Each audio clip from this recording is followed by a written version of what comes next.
It's the RP Show, episode number 726 of Daytime Sports and Entertainment Talk, and we roll on chatting a little NHL now with our good friend Scott Laughlin, Sirius XM NHL Radio. He always has the interesting shirts on, so I can't wait. Did you surprise us with a Rowdy Piper or a Dallas Cowboys? You did. Scott, what's up, dude? Well, I tell you what, Rod, it's interesting that you mentioned that because I just purchased last week a Ric Flair t-shirt. It says Flair just above the heart. And on the back, it's got word for word his famous speech. You're talking to the limousine, riding, Rolex wearing, I'm having a hard time keeping these alligators down speech. So it's funny you mentioned that. I'll have to sport that the next time. Today, just a boring blue. That's just a boring blue. It always looks good, my friend. Hey, I'm interested your take. I actually really want your take on Kyle Dubas's comments after Monday's NHL GM meetings about Auston Matthews not getting the calls. He's only been 9 calls he's drawn penalties against him versus Connor McJesus' 44th, which leads the NHL. Our poll question today is, do the Leafs have a legitimate beef? And almost 80% of respondents for Capital Auto Mall Universal Collision Center say no, they don't have a legitimate beef. What do you think about that? No, I voted, Rod, and I voted for no. I mean, this is not the NBA. This is not Michael Jordan just getting barely touched on the wrist and all of a sudden he's going to the line. This is the NHL. I think every player has pretty much been treated fairly. This is another indication of not only coaches lobbying, but in this case, a general manager lobbying for his player, lobbying for that next game, lobbying for the next call. I think it stands out maybe with Auston Matthews because he has the puck so much. I think it stands out, when Connor McDavid's not getting all the calls because he has the puck so much and nobody on the ice can really catch him. So I think that it stands out because of the players that they are. They're superstars and they've got the puck on their stick a whole bunch. And maybe because of that, it seems like they're not getting calls. I don't think this is anywhere close to what the NBA goes through and, guys going to the line because of reputation. I think whether you're a first liner or you're a fourth liner, I think if it's a penalty, it's a penalty. If it's not, it's not. Now, the days of Chris Pronger saying, I'm going to foul as much as I can, because certainly they can't call everything, Rod. Those days have long gone past, of course, and we look at the NHL. It's a different league altogether in the way that it's called, the way that it's played, those sorts of things. So I don't really think in this case that Kyle Dubas has got a leg to stand on. I really don't. Did you get into this in your show, Scott? Because you and I are about the same age, and I love the youngsters singing, what about Gretzky? What about back then? Like, Wayne kind of had to take it upon himself, but he had the policeman beside him. That's a different era, too. Like, just Wayne, he got hacked and whacked quite a bit. And he was thought of as a whiner, but compare Wayne's era to now and what Wayne went through. Well, the interesting thing is, I look at Wayne, and you're right, Rod. We watched Wayne as a young guy come in, and he got this rap of being, like you say, a whiner, a big baby, always complaining to the officials.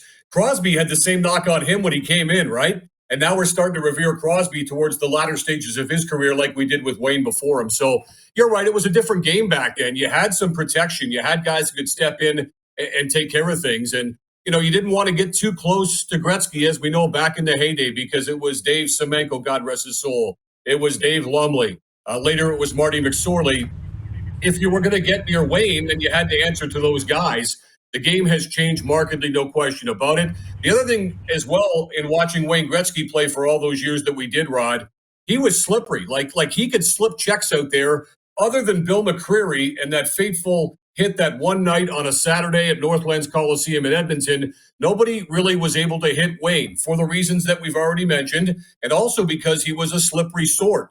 Just think modern-day Johnny Gaudreau. You would think for a guy the size of Johnny Gaudreau that he would take much more physical punishment than he endures on a nightly basis. He's also the type of guy that's able to kind of get in and get out of spots. Very, very slippery on the ice. Johnny Gaudreau, like Wayne Gretzky before him, is a very, very tough guy to hit.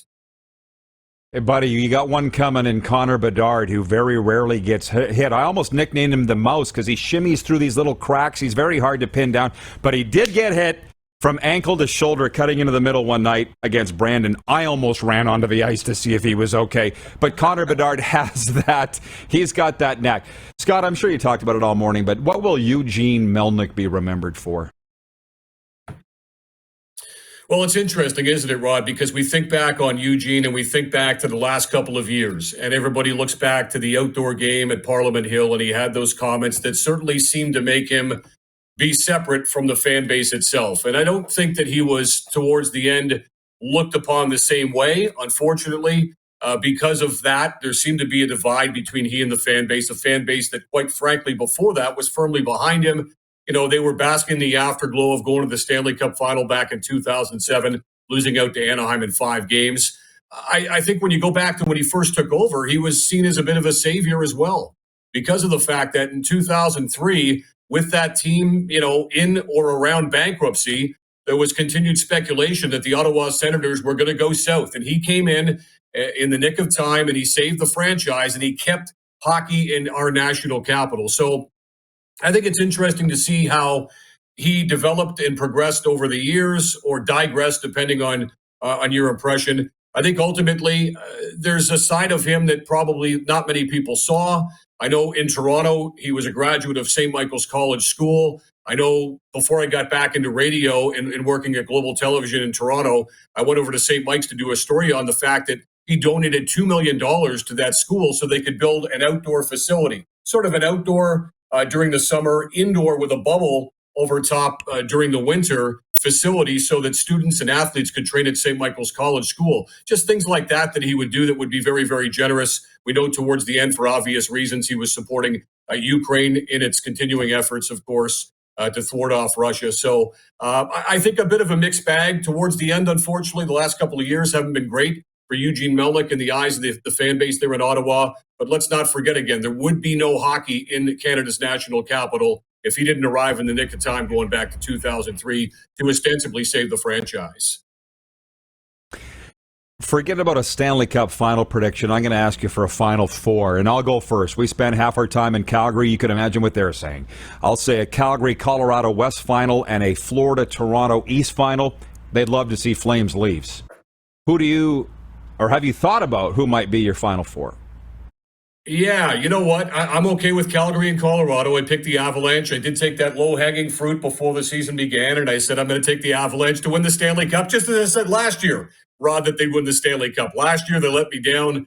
They let themselves down. I could see the Flames and Avalanche. They appear to be on a collision course at this point. In the East, I think the two teams we'll see going at it tonight, Carolina and Tampa, is what I've got in the Eastern Conference Final. I can see that crossover between the divisions, obviously, with Carolina and Tampa Bay contesting the Eastern Conference. So in the end, ultimately, I'm going to go with Colorado facing the Tampa Bay Lightning. The Lightning come up just short in trying to three-peat and become the first team to do so since the New York Islanders back in the 1980s in the midst of their dynasty, of course. So I'm going to go with Colorado over Tampa Bay, but Tampa Bay to beat Carolina and Colorado to beat Calgary as far as the semifinals go. Well, very unpopular picks in the markets where we're broadcasting the show from, Calgary and South Florida. But hey, it's going to be fun no matter what. Scott, always good, man. Love it. Keep up the great work. All right, you too, Rod. Thanks very much. The great Scott Laughlin. Score alum. Lives forever. The Score. Hey, everybody. Thanks for watching the RP Show on YouTube. And don't forget, we're live daily on YouTube from noon to 2 Eastern. If you like what you see, hit subscribe. And if you like the program, check around for other segments of The Rod Pedersen Show here on YouTube.